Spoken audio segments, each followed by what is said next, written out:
So now we're going to learn about types of reactions, chemical reactions. Yes, there are 5 types of chemical reactions, which are combination reaction, decomposition reaction, displacement reaction, double displacement reaction, and oxidation reduction reaction, out of which we are going to study today 2 reactions, which is combination and decomposition. Why this much only?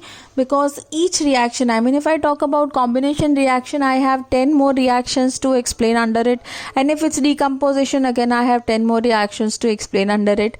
Hence, let's keep the things going with a little bit of lesser pace, because I want that each and every student should learn the reaction by heart, and this is something which comes from your mind. It is not something which can be taught more into. So I don't want to just hush up too much in this chemistry portion. Okay, moving to the reaction. So in combination reaction, so what is a combination reaction? If we start with the definition says that those substance in which 2 or more substance combines to form a single substance.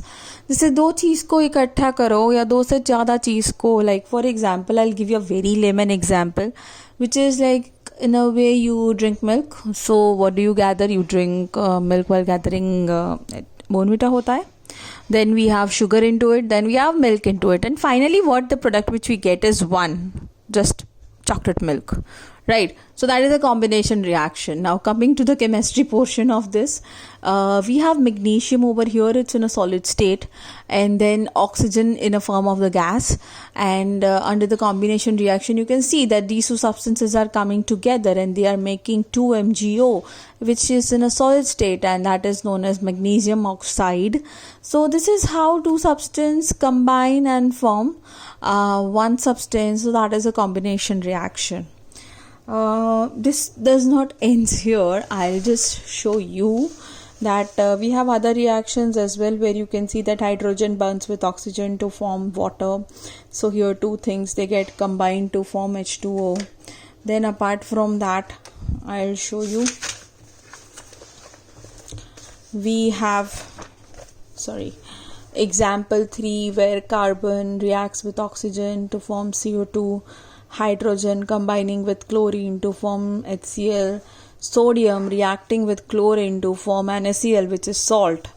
Then here we have iron reacting with sulfur to form iron sulfide. Here we have calcium oxide, which is quicklime, also reacting with water to form calcium hydroxide. See, you should not get confused with this names. These are the common names: lime, quicklime, and slake lime. In exam, generally the formulas are being asked of quicklime and slake lime. So don't get confused. This is one of the important equation which I am showing you and which I'll be sending you as well. Again, we have another equation where calcium hydroxide mixed with the carbon dioxide from the air to make calcium carbonate, and water has been released. This reaction is under the discussion that how it's been made and how the surface is being coated with this. Okay, it is used for this calcium carbonate is used for whitewashing. That is, in Gujarati we say chuna, right? जो मारते भी है और लगाते भी है.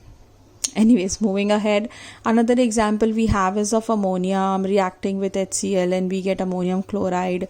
Then we have carbon monoxide reacting with oxygen and we get carbon dioxide. So this is the 9th example you can see here. This is the 10th example where you see sulfur dioxide reacting with oxygen and we get 2SO3, that's sulfur trioxide. Sulfur trioxide is generally not a stable compound. It does not retain itself for a longer time. But here the aspect is that in each of the reaction, like if you say combination, decomposition, displacement, we have 10 examples further to study, and each and every example is very important in terms of reaction. So make sure that when I send you these reactions in a form of the PDF or worksheet, don't forget to practice it and write it for at least 2 to 3 times.